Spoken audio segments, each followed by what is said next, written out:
Leandre got te juice.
Glad you chose to stop by the channel today.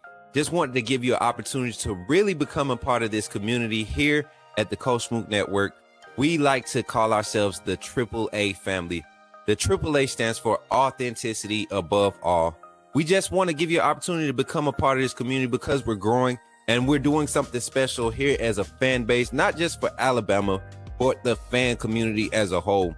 We're creating an environment where it's safe to be yourself, be authentic, and meet people who share the same passion you share, whether it's for the same team or not. You can do this by becoming a member of the AAA family. You simply start by just clicking the link provided to you by one of the moderators in the chat, or it'll be pinned to the top of the chat. Click that link, it'll bring you to my homepage. When you get to my homepage, make sure you hit the notification button and turn on all notifications. Understand that there are multiple ways to support the channel, and each level has its perks. You can go through and read each perk. As we continue to grow, new perks will be added to each level. One thing we would like to highlight that all AAA members are greatly appreciated. It does not go unnoticed that you have taken time and hard-earned money to support this channel. Once you join, YouTube is going to ask for some payment information, and make sure you monitor your subscription dates. Also, if you really want to get interactive with the community and find out what's going on, think about joining our Discord family. This is where you can get into all the fan talk of the community, and also there are networking opportunities. Please be mindful that there are rules and that we expect everyone to treat everyone with respect.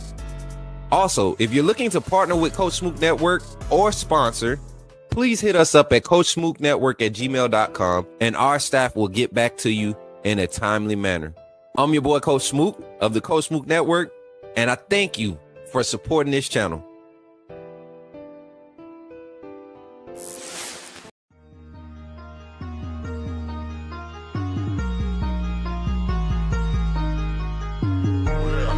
Better go subscribe. You do roll with the tide. I'm down in the gun with Coach Smook. Through the game, roll tide, roll tide. Better go subscribe. TikTok.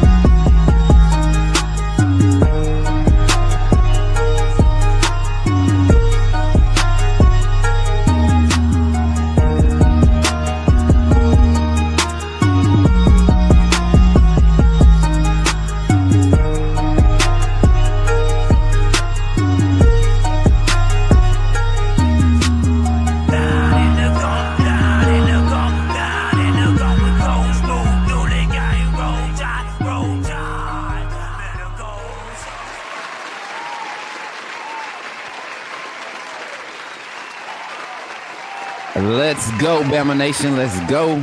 Let's go, AAA family. Let's get into it, man. We ain't got to waste no time. Post-practice report here with your boy, Coach Smook, man. Just chatting a little bit, going over some things, man. I'm going off of 2 hours of sleep. First of all, let's talk about that. Stayed up last night trying to get some things squared away with the desktop and everything. And I think everything sounds good, y'all. Let me know how everything sound in the chat. Let me know Can y'all hear me good? Okay, Roll Tide in the chat. Jordan, I see you. Day, what's good, family? Good to see you. Roll Tide, Shy 3.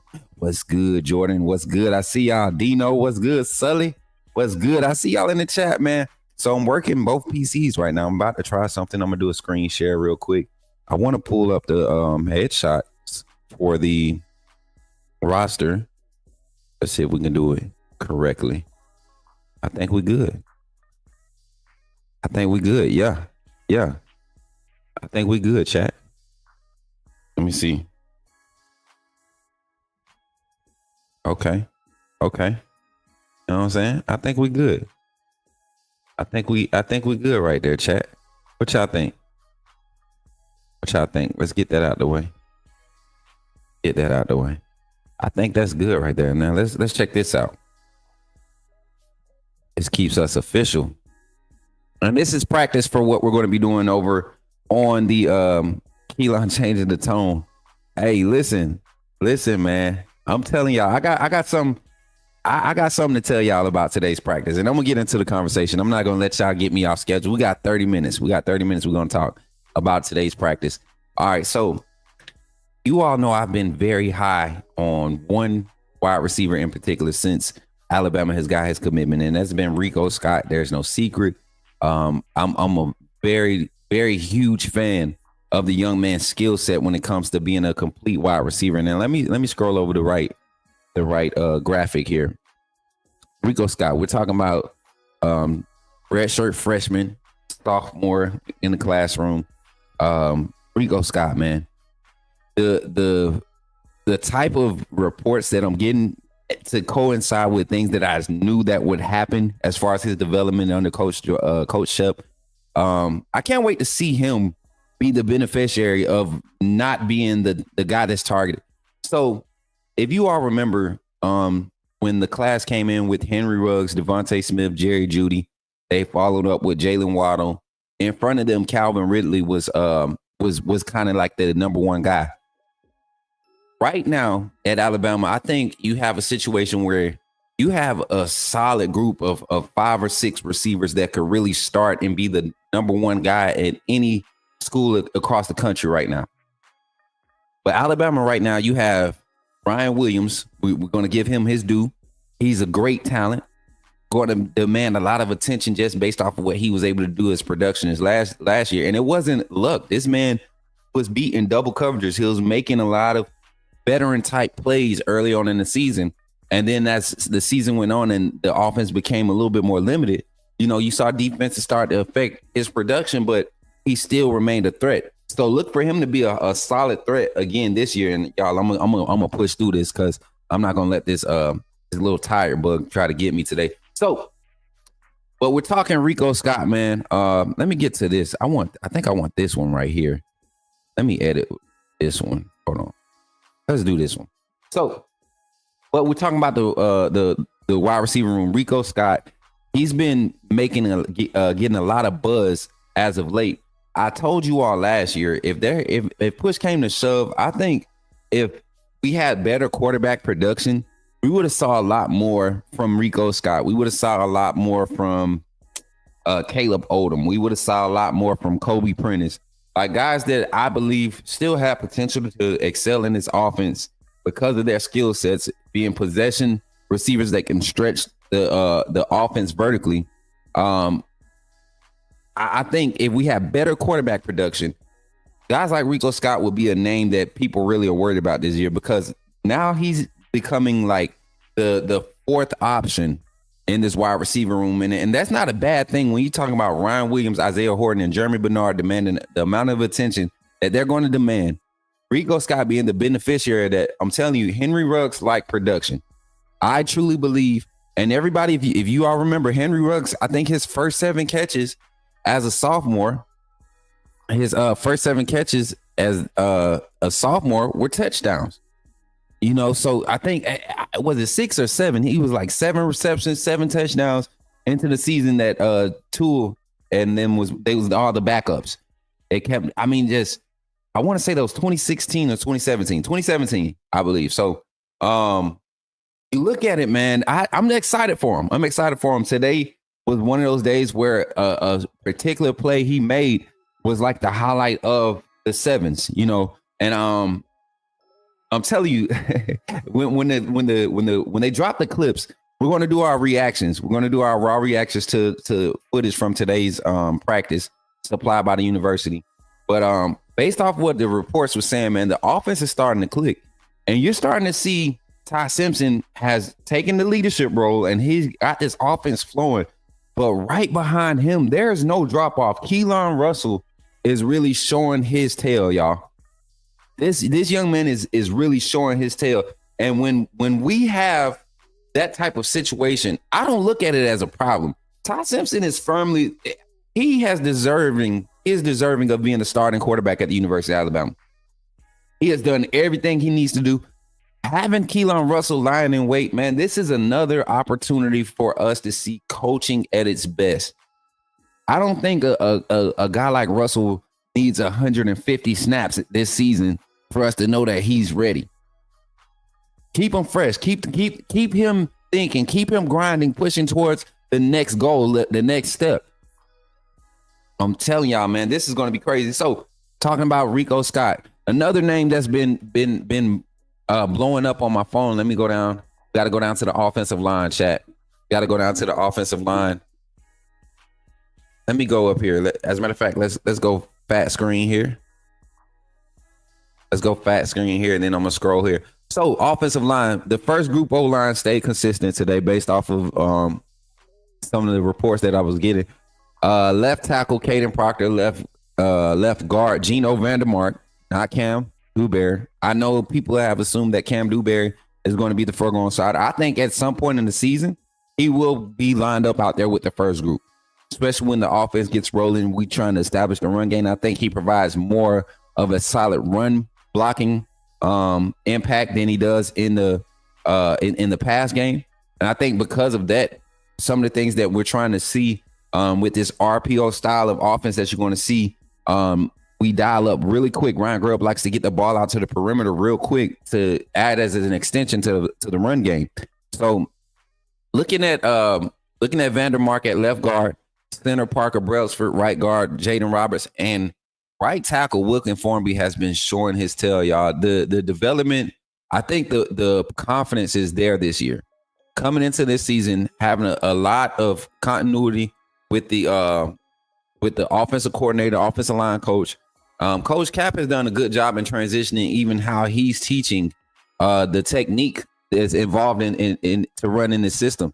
I think this offensive line is, if I had to pick a position group on the offensive side of the ball that's the most comfortable right now as far as where they're at as a unit, I think the offensive line is probably the most comfortable, being that there's 5 guys, they have the continuity. The timing is there with making the calls. Parker Brailsford's communication to the right side is fluent. Proctor has been manning that left tackle position since his true freshman year, going into his 3rd year, manning that same position, and probably now in the best shape that he's been since he's arrived on campus in Tuscaloosa. So just finding who's going to be the perfect fit going forward for this left guard position to start the game. And I believe Cam Dewberry and Gino Vandermark can really offset each other as far as production. You know, there could be games schematically where Gino is the fit. You know, you want your smaller guy getting out in space with his tenacity, getting a hat on the helmet, you know, doing what he has to do to create space in the run game on the perimeter. But then we might have a game where we have to go smash mouth, you know, where the basis of the run game is interior between the guards, in between the tackles, right? Where you got maybe Daniel Hill and Richard Young getting the bulk of the carries for the running back room. But to hear that Gino Vandermark is right there in that offensive line, that starting group rotation, it's not crazy to me. I think Cam Dewberry is going to get plenty of snaps. He's going to get plenty of burns there at the left guard position, especially when you get into like weeks 3 and 4, going into right before conference play, when we open up against Georgia for conference play in Athens. I think they want to build him up and get him his reps up to be ready for that big game, because that game is we're gonna have to start fast. We're gonna have to start fast, and I think that's gonna be a key, having that offensive line. I finally got his graphic up, y'all. Do y'all still want to see my boy Gino? Let's get a updated look at his measurable 6'5", 326, playing offensive line. And you know what's crazy good about Gino? I think we heard Parker Brelsford talk about it earlier. You know, he can play every position on the offensive line, you know, and be effective at each position. You got guys that can do that on multiple levels. Lloyd Jackson, the true freshman, has shown that he can play guard and tackle very well. Olis Alani, guard and tackle. Like a lot of William Sanders, guard, tackle. Like all of these guys that can really float. Once you start getting down to the 7th, 8th guy in that rotation, in the offensive line rotation, knowing that your front 5 guys can basically be serviceable in both guard and tackle positions, that's a good thing to have. That's a good luxury to have at Alabama. I want y'all to look at this group, though. This is what I was talking about when we was talking about the anatomical makeup of the offensive line this year. I really felt like there was a keen sense to try to get lean. Not as much get up back to those 350s and 360s. Y'all remember last season? Everybody was like, oh yeah, big offensive line, da, da, da. Well, this is the more so of the size offensive line that you see effective run Ryan Grubbs and Kalen DeBoer's system effectively. Mal Wardrop, true freshman, 6'5", 320. You know, that's cutting down from what he came in at. Rock Montgomery. We all know the Rock Montgomery story. He showed up at Bama at 385, I believe, is what he showed up at Bama as. Started last season right at 355. Now he's down to 330. And we all know how he moves when he was heavier. So it's only going to, pan out better for the overall production of the offensive line. 6'5", 326, Geno Vandermark, the multi-facet offensive lineman, can play, give you guard, tackle reps, can get at center and give you good solid snaps playing from the center position, has experience in all of those positions. Let's get some more names. Michael Carroll, y'all know the true freshman phenom. I believe once he gets his opportunity, his production, the type of impact he's going to have is going to be Tyler Booker, like as the most recent here at Bama. Micah Dubose, another guy, developmental wise, I can't wait to see him turn the curve, to see him in that 320, 325 frame at 6'5". He has long limbs. Going to be interesting to see if they fit him at tackle or guard. Because he has the athleticism there. Again, Joseph Ionota, Will Sanders, that group that came and signed last year. Cam Dewberry. This is the Texas A&M transfer, guys. I think he might be bigger than this. I think they might be short selling us because he makes Jaden Roberts look normal size, and everybody know how big Jaden is. You get what I'm saying? He makes Jaden looks like normal size. So we're going to have to go and talk to UA about that. Even Olis Alani, like standing next to Cam Dewberry, they can make a lot of these guys look normal. Caden Proctor, of course, he and Will Conform kind of got the height advantage over everybody, but even they look lean and slim. This is good to see Caden Proctor still operating at that 360 range, man. That just goes to tell you, like I said, and I think Coach Sean said it too when we were first evaluating him, how big his wrists are, man. You can't get but so small when you got a big body. You're just a big frame. Your mass, your skeletal mass is up there in the percentage. So big boy Caden, man, ain't nothing to play with. 6'7", 366. Man in the left tackle position and looking light on his feet, chat. Looking light on his feet. All the film that you see, man, it's not sped up, slow down. That's real speed. Getting them knees up. Arkel Anuguam. This is the transfer that came in the spring.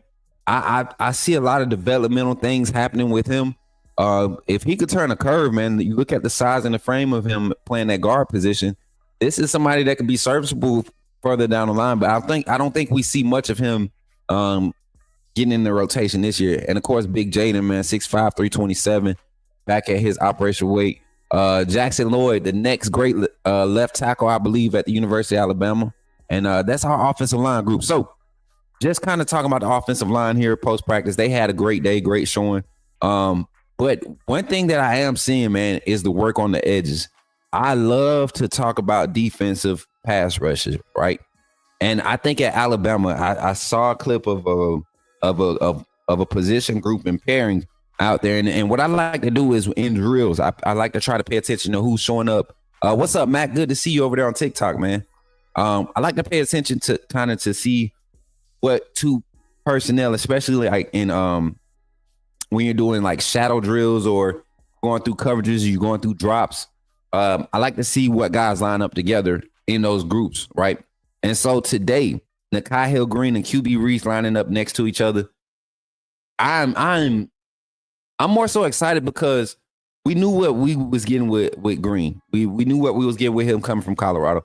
But QB Reese development, a lot of people thought he would be undersized. But I think in this system, especially the way Kalen DeBoer loves, not Kalen DeBoer, but Coach Kane Wommack, the defensive coordinator at the University of Alabama, the way he loves to dial up the blitzes, QB Reese, Abdul Sanders Jr., Luke Metz, those type of players, inside linebacker players who really run fit and really find the ball and get to the ball, they're athletic enough to create turnovers. They're kind of like Badger type linebackers that still have the frame to hold up the traditional run gap fits, holding up two gap type looks, and then have the athleticism to drop in coverage and get out in space and secure tackles. This inside linebacker room is developing, but the CQB Reese being in that rotation right there with Deontay Lawson gradually getting back into it, that's hype. But the edge rush rotation, seeing Quay Russaw and LT Overton, that's awesome. But then when you turn the page to rotate, you got Yanzi Pierre on one end, and then you got Keon Keeley you got to deal with. And then let's turn the page again, and then you got true freshman Justin Hill on one edge, and then you got to deal with Kelby Collins, the transfer from Florida. Like, edge rush U is back right now at the University of Alabama, and I'm telling you today they got some good work against the tackles. I love hearing about the competition, especially when you have ones with wide receivers and DBs. But when the O line and the D line go at it, I love trench ones. I love the trench ones. And if you understand, it's not just about guys slapping up against each other and pushing the other one back. Like, a lot of technique and technically sound work is being done in those 3 to 4 second spurts of work. And you see the guys repping. You hear about Justin Hill stepping up to get to work. You hear about Yanzi Pierre and his twitch, how quick he is coming off the ball. Quay Russaw and him just continue to develop that natural athletic ability he's always had. And I think we forget that Quay Russaw can play the inside linebacker position too. He can play at the mic or the wheel. So I love what the linebacker room is bringing defensively. And then the edge rushing, man, just wait until you all see some of the clips from today's practice. Hopefully they get some of the team competition stuff going in there. But I think right now, today, we're in such a high with Alabama football that we're really putting the world on notice right now with some of just the language, the motivational stuff that's coming from the locker room. It's spilling over and it's becoming contagious. The fan base, we need to embrace this right now. Bama Nation, let's embrace it. Let's push it, because this team really believes. And I think that the sooner we turn the page and we let Saban's era be Saban era and embrace this new era of what Alabama football is under Coach Kalen DeBoer and staff, we're going to see the glory days again. We're going to see the glory days. We heard Jam Miller speak on it earlier in his interview, and I'm going to get out of here after this. We're right here at our 30-minute mark. We heard Jam Miller speak on this earlier. Alabama has not won a national championship since 2020. That's the longest span since Coach Saban has took over that we have not seen a national championship or played in the national championship game. And that to me, him being aware of that and him being one of the vocal leaders in that locker room, him being aware of that lets you know that that's being talked about. That's something that's we're taking it one day at a time, but we can't escape the fact that greatness used to walk these same hallways. I'm using a locker that a national champion player used before. I'm in a space. I'm walking them same grounds. I'm wearing that same logo. And I think this year there's a different message being portrayed. You see guys, they're getting solid in their faith and they walk with whoever and however they choose to do that. We don't want to get into religion today, right? But to have a faith, to have brothers side by side, really pushing you, holding you accountable. With so many distractions being thrown in front of a lot of these players' faces, I think Alabama's culture is right where it needs to be. And turning the page to practice right now, fall practice, FSU prep, I can't wait to see what the defense does. I think the defensive front, the linebackers, they're going to have so much fun with FSU replacing so much on their front. I mean, all of their offensive production basically gone.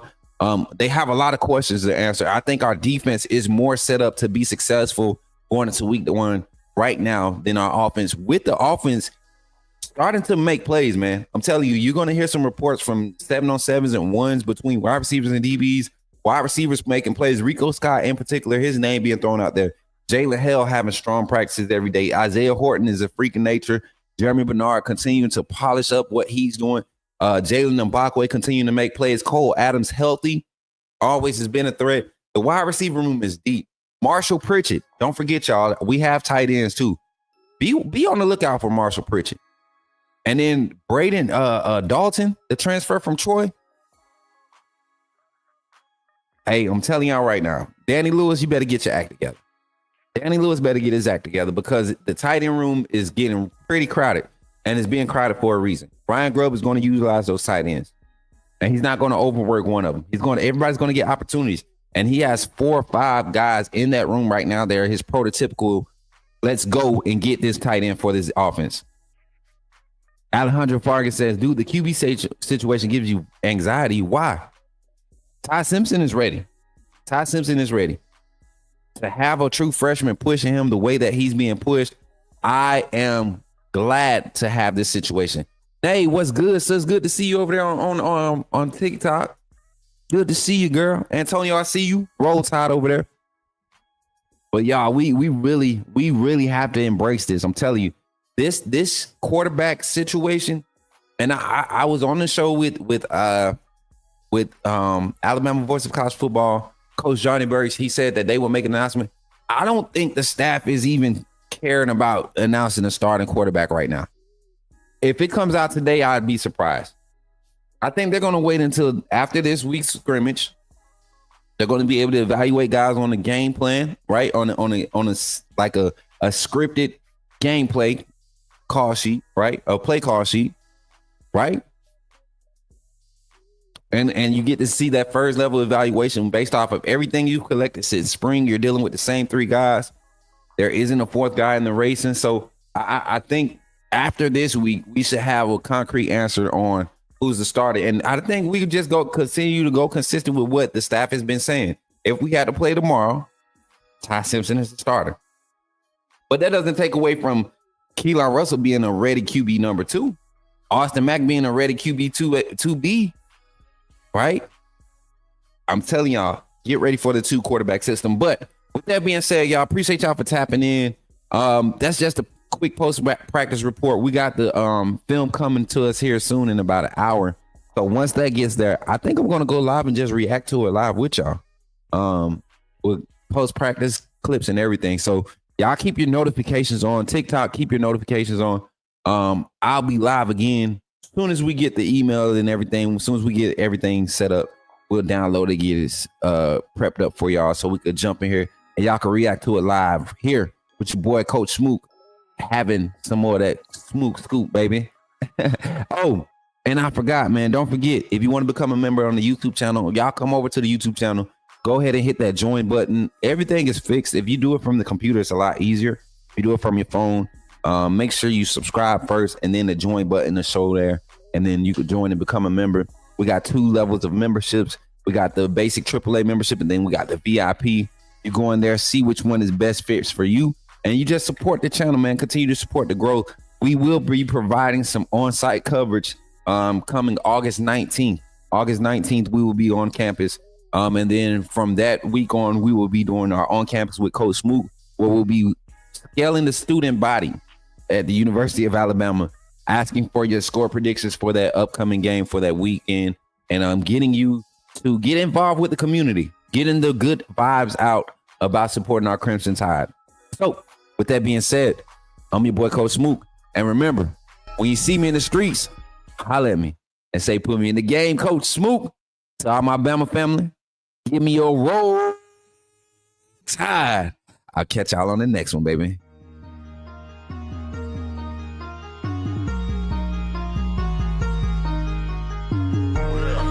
Better go subscribe.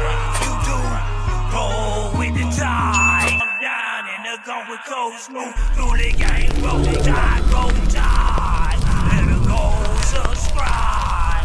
TikTok.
Roll tide only.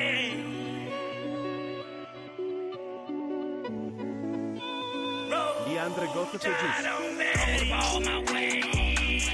By the goal line. Screaming roll tide. Let's go tide. Roll the ball my way.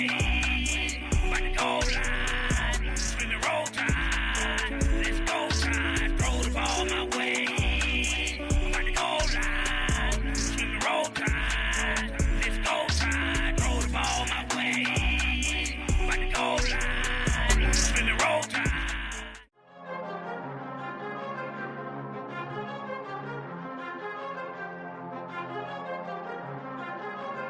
Leandre Goto to juice.